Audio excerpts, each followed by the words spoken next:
اللہ تبارک و تعالیٰ کا کروڑہ احسان جس خداوند قدوس نے ہم سب کو آج کے اس عظیم الشان دن میں اپنے گھر میں آنے کی توفیق عطا فرمائی۔ مولا تعالیٰ کی بارگاہ میں دعا ہے کہ حق کہنے کی، سننے کی، سمجھنے کی، عمل کرنے کی، لوگوں تک پہنچانے کی توفیق عطا فرمائے۔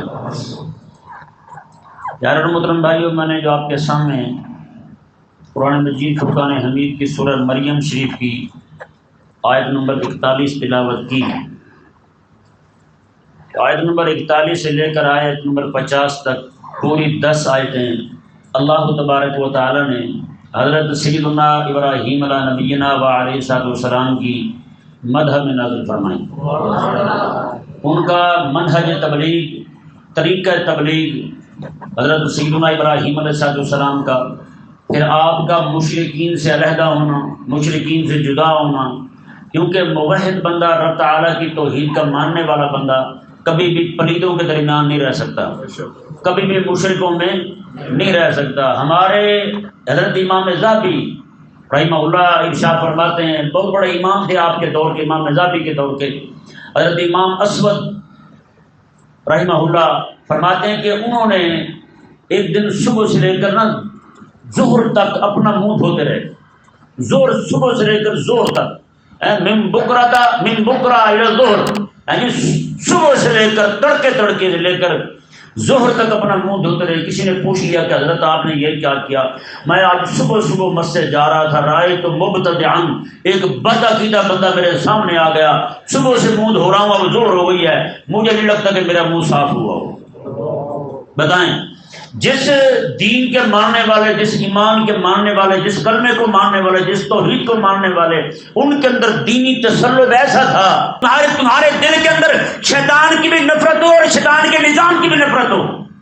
اس وقت پوری دنیا کے اندر جو طاغوتی حکومتیں ہیں وہ ساری کی ساری وہی حکومتیں ہیں، وہ نمرود والی جو حکومت تھی جس کے خلاف ابراہیم علیہ السلام کے لیے کھڑا ہونا فرض کیا گیا تھا، وہ اسی طرح کی حکومتیں آج قائم ہو چکی ہیں۔ یہ بھی اپنے آپ کو ربکم الاعلی کہتے پھرتے ہیں۔ کیوں؟ آپ کہیں گے انہوں نے تو کبھی نہیں کہا بھئی ایک طرف رب کا قانون ہو، ایک طرف ان کا قانون ہو۔ بتائیں کس کے قانون کو منوایا جاتا ہے؟ رب کے قانون کو منوایا جاتا ہے یا ان کے قانون کو منوایا جاتا ہے؟ کہاں منوایا جاتا ہے؟ رب کے قانون کو نہیں مانا جا رہا۔ ہاں جی، سکول میں آپ کے بچے جاتے ہیں پڑھنے کے لیے، رب کا قرآن کیا کہتا ہے؟ فرمایا کہ عیسی ما قتلوہ ما صلبوہ، نہ عیسی علیہ السلام کو قتل کیا انہوں نے، نہ سولی پہ لٹکایا انہوں نے۔ آپ کے بچے سکول جائیں ٹائی پہن کے جائیں، رب کے قرآن کے خلاف ہے کہ نہیں؟ سمجھ آیا مسئلہ؟ رب کے قرآن کے خلاف ہے۔ وما قتلوہ وما صلبوہ، رب تبارک و تعالیٰ قرآن فرما رہا ہے عیسی علیہ السلام کو نہ انہوں نے قتل کیا ہے، نہ انہوں نے سولی پہ لٹکایا ہے۔ عیسی علیہ السلام زندہ ہیں، رب نے آسمانوں پر اٹھایا ہے، اور قرب قیامت میرے آقا علیہ السلام کے نائب بن کر، اس دین کے مجدد بن کر آئیں گے اور پوری دنیا کے اندر اسلام کا جھنڈا لہرائیں گے۔ بتائیں، یہ قرآن کا قانون ہے۔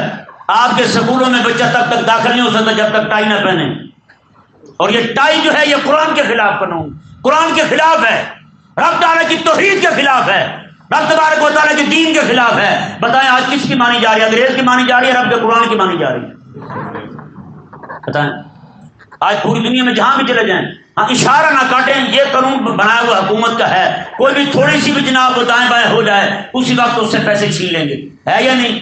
چلان کر دیں گے، اس کا گاڑی بند کر دیں گے، بندے کو پکڑ کے قید کر دیں گے۔ لیکن رب تبارک و تعالیٰ کے قانون کی سیدھی نافرمانی ہو رہی ہے۔ رب تبارک و تعالیٰ نے فرما دیا شراب حرام ہے، لیکن یہاں پہ پرمٹ جاری ہو رہے ہیں شراب پینے کی، پلانے کے لیے۔ آپ کو اجازت ہے، آپ پی سکتے ہیں، پلا سکتے ہیں۔ تو بھائی اسی نظام کے خلاف، یہ طاغوتی نظام ہے جس کے خلاف کھڑے ہونے کی حضرت سیدنا ابراہیم علیہ السلام نے اس دنیا والوں کو ہمت عطا فرمائی۔ رب تبارک و تعالیٰ نے ان کی مدح فرمائی اسی بات پر۔ رب تبارک و تعالیٰ نے کیا ارشاد فرمایا؟ سبحان اللہ، یہ مبارکہ دیکھیں، وَاذْكُرْ فِي الْكِتَابِ إِبْرَاهِيمَ إِنَّهُ كَانَ صِدِّيقًا نَبِيًّا۔ بتائیں یا ابراہیم علیہ السلام کا شان کتنا اونچا ہوگا۔ رب اپنے نبی کو فرما رہے، حبیب کہہ رہے اس کتاب میں ابراہیم کا بھی ذکر کریں، وہ صدیق بھی ہے اور نبی بھی ہے، وہ صدیق بھی ہے، وہ نبی بھی ہے۔ صدیق کون ہوتا ہے بھائی؟ صدیق کی 3 تعریفیں امام علوسی رحمہ اللہ نے کی ہیں، 3 تعریفیں کی امام علوسی رحمہ اللہ نے۔ آپ فرماتے ہیں پہلی تعریف صدیق کی یہ ہے کہ اس کا قال حال دونوں ایک جیسے ہوں. قال اور حال مطلب کیا؟ جو کچھ بول رہا ہے وہ اور اس کا عمل ایک جیسا ہو. یہ صدیق کا پہلا درجہ ہے. کون سا درجہ ہے؟ پہلا درجہ. اس کا جو کہہ رہا ہے نا وہی اس کا عمل ہو. بلکہ حضرت عبداللہ بن مسعود رضی اللہ تعالیٰ عنہ اگلی بات فرماتے ہیں. ایک بندہ آیا حضرت عبداللہ بن مسعود کے پاس، کہنے لگا میری بیٹی غریب ہے، میں بھی غریب ہوں، بچی کی رخصتی کرنی ہے، کچھ ہے نہیں. حضرت عبداللہ بن مسعود رضی اللہ عنہ، اچھا چل ٹھیک ہے جا، اللہ خیر کرے گا. اتنا کہا اور اسے روانہ کر دیا. اس کے دل میں بھی ملال آیا، اتنا بڑا بندہ جس کے پاس میں گیا اس نے دیا کچھ بھی نہیں، امت کا اتنا بڑا عالم خالی ہاتھ لوٹا دیا. تھوڑی دیر گزری، آپ خود اونٹ پر سامان لگا ہوا ہے سارا، اونٹ کی جناب ہاتھ پکڑے اس کے گھر دروازے پر جا پہنچے. اس نے کہا یہ کیا ہے؟ حضرت عبداللہ بن مسعود رضی اللہ تعالیٰ عنہ کو کہنے لگا اس وقت مجھے وہاں سے دوڑا دیا آپ نے، اب میرے گھر دروازے پہ خود پہنچ جائے. آپ نے آقا علیہ السلام کا فرمان ہے، میری امت جو ہے نا، میری امت مومن بندہ جو ہے فرمایا اس کا عمل اس کے قول سے بھی بہتر ہوتا ہے.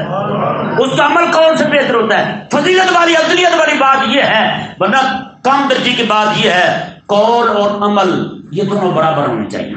قول اور عمل دونوں برابر، جیسا کہا جا رہا ہے کم از کم عمل اسی کے مطابق ہو. لیکن ہونا یہ چاہیے کہ جیسا قول ہے نا عمل اس سے بھی اعلیٰ درجے کا ہونا چاہیے. یہ بندہ مومن کی شان ہے. دوسری جو تعریف بیان کی حضرت نے، آپ فرماتے ہیں جس انسان کا باطن ظاہر کو دیکھ کر تبدیل نہ ہو وہ بندہ صدیق ہے.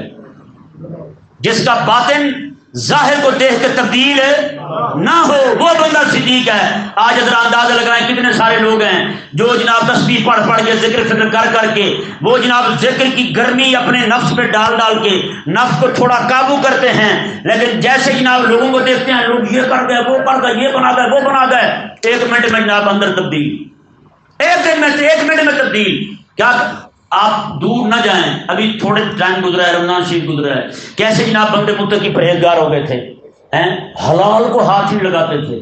حلال سامنے پڑا ہے اسے ہاتھ نہیں لگا رہے، پانی مشروب پڑا ہے حلال ہے ہاتھ نہیں لگا رہے، جی بیوی پاس موجود ہے اسے ہاتھ نہیں لگا رہے، اعتکاف میں بیٹھ گئے ہر چیز چھوڑ دی، غیر اللہ کی طرف دیکھنے تک چھوڑ دیا، ایک اللہ کے دروازے پہ دھرنا دیے بیٹھے ہیں. لیکن جیسے اعتکاف ختم ہوا، بتائیں وہ جو کیفیت ایک مہینے میں اسلام نے پیدا کی تھی اپنے بندے کے، اپنے ماننے والے کے دل کے اندر، تاکہ اس کا باطن جو ہے وہ ذرا مضبوط ہو جائے. جیسے جناب وہ عید کی رات باہر نکلے، آدھی رات نائی کی دکان پہ گزارا ہے، آدھی رات پوری نائی کے پاس ہی گزر گئی، اور باقی آدھی جو گزری تھی وہ سارے جناب ادھر ادھر گھوم رہے ہیں، کبھی مارکیٹوں میں بازاروں میں اس طرح گھوم پھرا کے جناب صبح کو عید کی نماز ہی رہ گئی.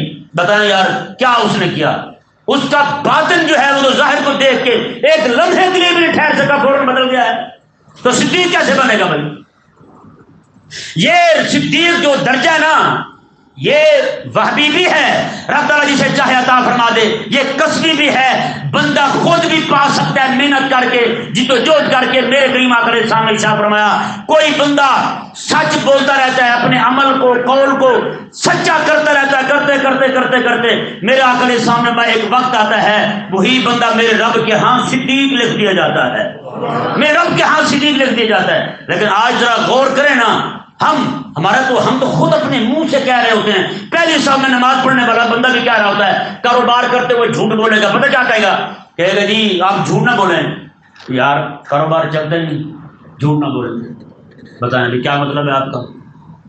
کیا مطلب ہے اس کا؟ صاحب اندر بیٹھا ہے، باہر بندہ آ گیا، اس نے کہا ہاں جی ملنا چاہتا ہے، موبائل پہ گیم کھیل رہا ہوں، اسے کہو کہ صاحب مصروف ہیں، صاحب میٹنگ میں. بتائیں بھائی یہ کیا ہے؟ یہ کیا ہے بھائی؟ گھر میں بیٹھے ہیں، باہر بندہ آ گیا، بچے کو بیٹھے کہتے اسے میں ہوں ہی نہ. ایک بندہ کام کر رہا ہے، مصروف ہے، وہ ایک الگ بات ہے. وہاں بھی کوئی بندہ آ گیا ملنے کے لیے، وہ بندہ مصروف ہے. اگر کہہ دے کہ میں مصروف ہوں، ملنا نہیں چاہتا، تو رب تبارک و تعالیٰ نے قرآن میں فرمایا آنے والے بندے کو غصہ نہیں کرنا چاہیے، خوش دلی کے ساتھ وہاں سے واپس چل جائے. ذالک ازکیٰ لکم واطہر، رب تعالیٰ نے یہی تمہارے لیے سب سے پاکی والی بات ہے، یہی سب سے ستھری بات ہے. کو کہہ دے کہ میرے پاس وقت نہیں ہے، ملنا نہیں چاہتا، وہاں سے روانہ ہو جائیں، واپس چلے جائیں. یہ نہیں وہاں دھرنا دے ڈال کے کھڑے ہو جائیں، وہاں منہ بنا جائیں میں گیا تھا ملے نہیں یہ مجھے. نہ رب تبارک و تعالیٰ نے جو تعلیم دی ہے وہ یہ دی ہے، اندر والا بھی خیال کرے، باہر آنے والا بھی خیال کرے، دونوں کو الگ الگ اسلام نے تعلیم دی ہے. اسے بھی کہا ہے کہ مربت ہی ہے اس سے مل لے، اسے بھی کہا اگر اس نے کہہ دیا ہے چلا جا تو پھر تو بھی چلا جا. یہ نہیں کہ دیوار فلاں کے اندر ہی بیٹھ جائے بندہ، نہیں جی میں تو اب مل کے جاؤں گا، ایسا نہیں ہے۔ تو نام بھی پیارے محترم بھائیوں، صدیق کون ہوتا ہے؟ یہ دو تعریفیں جو امام علوسی رحمہ اللہ نے بیان کی، اور تیسری صفت جو امام علوسی رحمہ اللہ نے بیان کی، آپ فرماتے ہیں وہ بندہ ہے جو اپنی دنیا اور اپنی آخرت دونوں کو رب کے نام پر فدا کر دے، دنیا بھی قربان اور آخرت بھی قربان۔ یہ بندہ میں کہ یہ صدیق کا آخری مرتبہ، آخری درجہ ہے جو یہ کہے کہ مولا میں نے اپنی دنیا بھی قربان کی، آخرت بھی قربان کی۔ دنیا قربان کیسے کرے گا؟ دنیا کے اندر جتنا بھی گھاٹا، جتنا مرضی بڑا گھاٹا، بڑے سارے لوگ ہیں جو آ کے پوچھتے ہیں جی بتائیں جی فلاں مسئلہ ایسا کام کریں، انہیں پتا ہوتا ہے آپ یہ کام کریں گے لاکھوں بچ جائیں گے، لیکن وہ پوچھتے ہیں آ کے۔ قسم خدا کے ایسے لوگوں کو دیکھ کے نا دل مانتا ہے یہ بات کہ حضور کے امت کے حلال حرام میں فرق کرنے والے ابھی بھی موجود ہیں، ابھی بھی موجود ہیں جو جناب حرام کے قریب نہیں جاتے ہیں۔ ایسے لوگوں کے وسیلے سے رب کی بارگاہ میں دعا کرنی چاہیے، مولا اس کی برکت سے ہمیں بھی گناہ سے بچا، ہمیں بھی حرام سے بچا۔ تو ایسے لوگ آگے پوچھیں گے جی اتنے پیسے مجھے ملے ہیں تو میں کیا کروں ان کا، ہاں جی فلاں جگہ پہ ایسا کاروبار کروں اتنے پیسے بچ رہے ہیں، اگر میں سچ بولتا ہوں تو پھر مجھے نقصان ہوتا ہے۔ اب آپ بتائیں میں دنیا کا نقصان برداشت کروں یا آخرت کا نقصان برداشت کروں؟ ایسے لوگ موجود ہیں۔ تو پیارے اور محترم بھائیوں، ایسا بندہ جو جناب اپنے دنیاوی نفع کو نہ دیکھے، اپنے مالک کے حکم کو دیکھے، جیسے آقا علیہ السلام کے صحابی نا چچا بھتیجے ہیں، انہیں آقا علیہ السلام نے ایک علاقے میں زمین دے دی، وہاں پانی جاتا ہی نہیں تھا۔ تو چچا جو ہے وہ بڑی عمر کے تھے، بھتیجے کو دیکھنے لگے اندر سے یہ کہتا کیا ہے، کہنے لگے بیٹا جو ہمیں آقا علیہ السلام نے زمین دی ہے اس کا تو نفع ہی نہیں ہے، زمینی شوریلی پانی آتا نہیں، کریں گے کیا اس کو؟ بھتیجے نے پتہ کیا کہا، کہنے لگا چاچا ہم نے نفع زمین میں نہیں دیکھنا، ہم نے حضور کے حکم پر عمل کر کے اس میں نفع ڈھونڈنا ہے۔ جو حضور نے ہمارے لیے فیصلہ کیا ہے ہم نے اسے دیکھنا ہے، وہ ہمارے لیے سب سے بڑی نفع والی بات ہے۔ جو لجپال نبی نے ہمارے لیے پسند کیا بس وہی ہمارے لیے سب کچھ ہے اور کچھ بھی نہیں ہے۔ بتائیں یار، آقا علیہ السلام کے غلاموں نے، چچا دیکھ رہا تھا بھتیجا جواب کیسا دیتا ہے، پھر بھتیجے نے بھی جواب وہی دیا جس نے چچا کے دل کو بھی بڑا کر دیا، چچا بھی خوش ہو گیا۔ پیارے محترم بھائیو، بندہ مومن کو چاہیے دنیا کے نفع کو نہ دیکھے، رب کے حکم پر دنیا کے نفع کو قربان کر دے۔ یہ صدیق وہ ہے، یہ وہ صدیق ہے جو اپنے کاروبار کے اندر اپنے نفع نقصان نہیں دیکھتا، رب کا حکم دیکھتا ہے۔ یہ دنیاوی معاملات میں رب تبارک و تعالیٰ پر ہر چیز قربان کرنے والا بندہ آخرت میں قربان کرنے والا کیسا ہے؟ آقا علیہ السلام کی بارگاہ میں عرض کی صحابہ نے، یا رسول اللہ بندہ آخرت کیسے قربان کرے گا؟ رب تعالیٰ نے فرمایا بندہ یہ مانگے رب تعالیٰ سے دعا، اللہم انی اسألک رضاک والجنت، مولا میں تجھ سے تیری رضا چاہتا ہوں اور جنت چاہتا ہوں۔ جنت مانگ رہا ہے آخرت میں، لیکن جنت کب مانگی ہے؟ پہلے رب کی رضا مانگی ہے۔ مولا تیری رضا چاہیے مجھے، تیری رضا مل جائے پھر مجھے سارا کچھ حاصل ہو جائے گا، بس تیری رضا نہیں ملی تو میرے آقا کے سامنے میں یہی اپنی آخرت کو رب کی مرضی پر قربان کر رہا ہوں، مولا بس تو راضی رہ مجھ سے، ہاں میرا چاہے جتنا مرضی نقصان ہو جائے مجھے کوئی پرواہ نہیں ہے، بس مالک راضی رہے مجھ سے۔ پیارے محترم بھائیو، فرمایا کہ یہ بندہ جو اپنی دنیا کو اور آخرت کو رب کے نام پہ قربان کر دے وہ بندہ صدیق ہے۔ وہ کون ہے؟ صدیق ہے۔ حضرت ابراہیم علیہ السلام تشریف فرما ہے، ایک فرشتوں نے کہا رب کی بارگاہ میں، مولا ابراہیم تیرا نام اس لیے لیتا ہے کہ سارا کچھ تو نے دے رکھا ہے اسے۔ رب تبارک و تعالیٰ نے فرمایا کہ دیکھو پھر وہ میرے لیے میرے مال کی وجہ سے میرا نام لے رہا ہے یا پھر میری ذات کے ساتھ محبت کی وجہ سے میرا نام لے رہا ہے، تم دیکھ لو۔ جبریل امین علیہ السلام آئے دور کھڑے ہو کے انسانی شکل میں، آ کے آپ نے اللہ تبارک و تعالیٰ کا نام لیا۔ بتائیں یار، یہاں مولوی صاحب نام لیں رب کا تو لوگوں کے دل مچلنا شروع ہو جائیں، تو جہاں کھڑے ہو کے جبریل امین 1,24,000 نبیوں کا صحابی، رب کی ساری آسمانی وحی کا حافظ، وہ جبریل امین علیہ السلام جب کھڑے ہو کے آپ نے رب کا نام لیا ہوگا تو ابراہیم علیہ السلام کی کیفیت کیا ہوئی ہوگی؟ ابراہیم علیہ السلام کہنے لگے یار بڑا سونا نام لیا تو نے میرے مالک کا، ایک بار تو اور لے۔ کہا پہلے تو ویسے میں نے اپنے شوق سے لیا تھا، اب اگر آپ کہیں گے تو کچھ نہ کچھ دینا پڑے گا۔ کہا کہ کیا چاہتے ہیں؟ کہا کہ آپ کیا دینا چاہتے ہیں؟ کہا کہ بکریوں کا چوتھائی حصہ دے رہا، بکریوں کا چوتھائی حصہ دے رہا، دے دی، ہزاروں میں بکریاں، چوتھائی حصہ علیحدہ کر دیا۔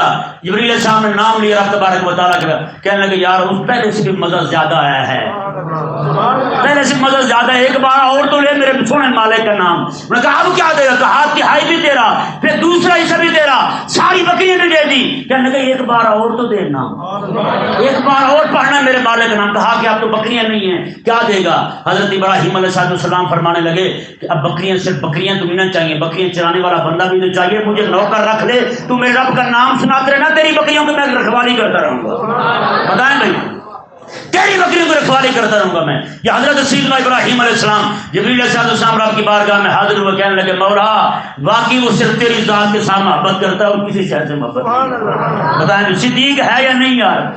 کسی شے کے ساتھ محبت نہیں ہے. محبت ہے تو صرف مالک کے نام کے ساتھ محبت ہے, پیار ہے تو صرف رب تبارک و تعالیٰ کے حکم کے ساتھ محبت ہے. بتائیں جی آج پاکستان کا مسلمان جو ہے رب تبارک و تعالیٰ کا کلمہ بھی پڑھے, اپنے آپ کو عاشق رسول بھی کہے, پھر اس کو کفر کا نظام پسند ہو, پھر اس کو جمہوریت پسند ہو, اسے کہا جائے کہ حضور کا نظام سیاست نافذ کریں, یہاں پہ خلافت نافذ کریں, یہ کہے گا مولوی کاری کیا سکیں گے, حضور کا دین کیا کرے گا, ہمیں کیا دے گا؟ بتائیں بھائی چلو 70 سال 80 سال سے تم جمہوریت کی گندگی کو منہ لگائے ہوئے, اس نے تمہیں کیا دیا, کیا دیا ہے؟ سمجھائے تو سی ہمیں بھی کوئی. اب تو رب کے فضل سے جتنے بڑے سپورٹر پروموٹر تھے سارے کے سارے ذلیل ہو رہے ہیں. بڑا مزہ آ رہا ہے قسم خدا کی, دل ٹھنڈا ہو رہا ہے, بڑا مزہ آ رہا ہے جب ہم دیکھتے ہیں ان کو, ان کے اپنے لوگ ہی ان کے منہ پہ جوتے مار رہے ہیں, بڑا مزہ آ رہا ہے. ایمان تازہ ہوتا ہے. کیوں؟ بہت بڑا بد مذہب تھا ایک بندہ, بے دین تھا, بد عقیدگی پھیلاتا تھا. امام بہت بڑے اپنے امام ذہبی فرماتے ہیں, کہتے جب انہیں اطلاع ملی نا کہ وہ بندہ مر گیا ہے دین کا دشمن, کہتے انہوں نے کہا پلٹو جگہ کھلی کی, وہیں پہ تو نفل پڑے, رب کی بارگاہ میں شکرانہ ادا کیا, مولا بہت بڑا بے دین بندہ مر گیا ہے آج. شکرانہ ادا کیا, رب کی بارگاہ میں نفل پڑے. ابو جہل جب مرا میرے آقا کے سامنے, ابن ماجہ میں حدیث پاک ہے آقا کے سامنے تو نفل پڑے تھے شکرانے کے, مولا تیرا شکر آج بہت بڑا دین کا دشمن مر گیا ہے, دنیا سے دفع ہو گیا, جہنم پہنچ گیا ہے. یہ میرے کریم آقا علیہ السلام کا دیا ہوا منہج ہے. بھائی ہر وہ بندہ جو رب تبارک و تعالیٰ کے دین کے نفاذ کی راہ میں رکاوٹ بنے, روڑا بنے, ہار بنے, وہ جناب سپیڈ بریکر بن جائے, ہر وہ اس بندے کے مرنے پر, اس کے ذلیل ہونے پر خوش ہونا, یہ میرے لجپال نبی علیہ السلام کا طریقہ مبارکہ ہے. اور یہ جناب حدیث مبارکہ سے ثابت ہے, کریم آقا علیہ السلام نے ہمیں بتایا ہے. تو پیارے محترم بھائیو, ہمیں تو بڑی خوشی ہے. آج جتنے بڑے بڑے فرعون بنے ہوئے تھے یہاں پاکستان میں, جن کے خلاف کوئی بندہ بول نہیں سکتا تھا, آج چھوٹی چھوٹی چونٹیاں کھڑی ہو کے ان کے خلاف بول رہی ہیں, چھوٹے چھوٹے بندے بھی ان کے خلاف بول رہے ہیں, منہ پہ جوتے مار رہے ہیں. میں نے کہا نہ کرتے تم رب کے دین سے دشمنی, رب کے دین سے دشمنی کی تم نے ذلیلو, یہ تو صرف دنیا کی ذلت ہے, آخرت کی ذلت تو بھی باقی ہے. نمرود کا حال یہی ہوا تھا, نمرود نے رب کے دین کا راہ روکا تھا. رب تبارک و تعالیٰ نے ابراہیم علیہ السلام کو سامنے کھڑے کیا, آپ نے غلب دین کی اذان پڑھی تھی ابراہیم علیہ السلام نے, میں تو اپنے آپ کو حاکم نہ منوا, اپنے آپ کو خدا نہ منوا, اپنے آپ کو سجدہ نہ کروا, سجدے کے لائق اور جس کا حکم مانا جائے وہ ذات پوری کائنات میں کوئی ہے تو میرے رب تعالیٰ کی ذات ہے. بس میرے رب کا حکم چلے گا, تیرا نہیں. سجدہ میرے رب کو ہوگا, تجھے نہیں. معبود میرا رب ہے, تو نہیں. یہ اذان پڑھی تھی ابراہیم علیہ السلام رب تعالیٰ کے دین کی. تو فرعون نے, نمرود نے کہا کہ میں تمہیں نکال دوں گا یہاں سے. ابراہیم علیہ السلام کو کہنے لگا, رب نے فرمایا میرے خلیل کو یہاں سے نکالے گا, میں پھر مچھر گھسا دوں گا تیرے سر میں. بتائیں بھی مچھر گھساؤں گا. پھر رب نے گھسایا نہیں گھسایا, پیسے دے کے جوتے کھاتا تھا, پیسے دے کے جوتے کھاتا تھا.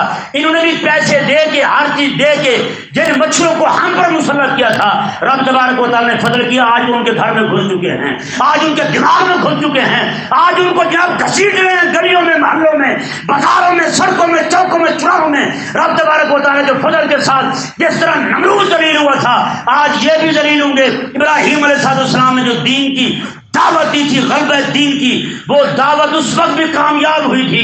اللہ کے فضل سے اب پھر رسول اللہ علیہ السلام کے دین کا جھنڈا پاکستان نہیں پوری دنیا میں بلند ہونے والا ہے انشاءاللہ. تو آپ بھی دیکھیں گے, ہم بھی دیکھیں گے, ہم نہ ہوئے تو آنے والے دیکھیں گے.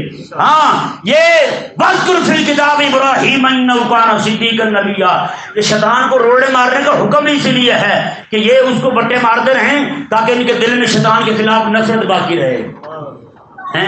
آج کیا ہے, اسے کئی پٹھان جو نا تیش نہ کے جوتے مارنا شروع کر دیتے ہیں. کئی بیچارے گھوڑے, ان کو زیادہ غصہ ہوتا ہے, اور یہاں آ کے کبھی نواز شریف کو جفی, کبھی عمران خان کو جفی, کبھی کسی کے ساتھ. اور میں نے کہا کبھی اکیلے پتھر کے شیطان کو اسلام سمجھتے ہو ہیں؟ یہ جو لوگ سارے لگے پھرتے ہیں, اور شیطان کا روپ اصلی تو یہی ہے، یہ شیطان کے نمائندے ہیں، اس کے جناب ترجمان ہیں، یہ شیطان کے قانون کو، طاغوتی نظام کو ہم پر مسلط کرنے والے یہی ہیں۔ وہاں جا کے جوتے مارنا کون سی بادری ہے بھائی؟ اگر شیطان کی اولاد سے محبت ہو، شیطان کے قانون سے محبت ہو، اللہ تبارک و تعالی ہمیں سمجھنے کی توفیق عطا فرمائے۔ ابراہیم علیہ السلام کا ذکر بار بار قرآن میں اس لیے آیا کہ رب تبارک و تعالیٰ ان لوگوں کو ہمت دے جو کہتے ہیں ہم کر ہی کیا سکتے ہیں۔ رب نے فرمایا تم کہتے ہو کر ہی کیا سکتے ہیں، میرا ابراہیم اکیلا نمرود کا تختہ الٹ دیتا ہے، میرا ابراہیم اکیلا نمرود کا تختہ الٹ دیتا ہے۔ اور وہ لوگ جو کہتے ہیں ہمارے پاس تو کچھ بھی نہیں ہے، بھائی تمہارے پاس بندوقیں ہیں، سارا کچھ ہے۔ آپ دیکھیں حضرت موسیٰ علیہ السلام کو، حضرت ہارون علیہ السلام کو دو بھائی سے ایک ڈانگ اٹھا کے چلے گئے، کہتے ہمارے پاس اسلحہ پورا نہیں ہے۔ میں نے کہا ان کے پاس کیا تھا؟ فوج ان کے پاس، پولیس ان کے پاس، سارا کچھ ان کے پاس ہے۔ ایک اکیلے حضرت موسیٰ علیہ السلام، ہارون علیہ السلام، دو بھائی اکیلے ایک ڈانگ لے کے چلے گئے۔ وہ بھی یہ نہیں کہہ رہے مولا دو بندے کا مطلب ڈانگیں تو دو ہوں۔ رب نے پوری کائنات کے لوگوں کو فرمایا اہل ایمان جس وقت بھی غالب ہیں کبھی بھی ان کے پاس اسلحہ پورا نہیں تھا، اسلحہ پورا۔ آپ بدر میں دیکھیں، بدر میں آقا علیہ السلام کے صحابہ گئے، جہاں تلواریں کتنی ہیں؟ 10-12 تلواریں بس۔ اونٹ کتنے ہیں؟ کوئی اونٹ نہیں ہے، تھوڑے سے اونٹ ہیں بس۔ صحابہ کتنے ہیں؟ ان کی تعداد 1000 سے زیادہ ہے۔ ان کے پاس کھانے کے لیے کچھ نہیں ہے، وہ گانے کے لیے عورتیں لے کے آئے ہوں۔ ان کے پاس روٹی نہیں ہے کھانے کو، وہ شرابیں پینے کے لیے پورے ڈرم بھر کے لائے ہوئے ہیں۔ ان کے پاس کھانے کے لیے کچھ نہیں ہے، وہ ایک ایک دن میں ایک ایک وقت میں 10-10 اونٹوں کو نہر کر رہے ہیں۔ بتائیں بھائی، صحابہ میں سے تو کسی نے نہیں کہا۔ مولا علی فرماتے ہیں سبحان اللہ، مولا علی کہتے ہیں کہ میں نے دیکھا سارے صحابہ سوئے ہوئے ہیں، رات کے بعد میری آنکھ کھلی، میں نے دیکھا حضور درخت کے نیچے نے جی سر سجدے میں رکھ کے رب کے بارگاہ میں دعا کر رہے تھے، مولا یہ مٹھی بھر تیرے غلام نہ بچے، تیرا نام لینے والا بھی کوئی نہیں رہے گا۔ بتائیں بھائی، وہ یہ دعا، یہ سارا کچھ مومن کا اصل ہتھیار دعا ہی ہے۔ دعا بھی یہ نہیں کہ گھر بیٹھ کے دعا کرتے ہیں جیسے میرے دور کے صوفی کر رہے ہیں، یہ نہیں، میدان میں پہنچ جائے بندہ وہاں دعا کرے، مولا میرے پاس جو تھا وہ میں لے آیا ہوں، اگر تو جانے تیرا کام جانے۔ بس اللہ تبارک و تعالی ہم سب کو سمجھنے کی توفیق عطا فرمائے۔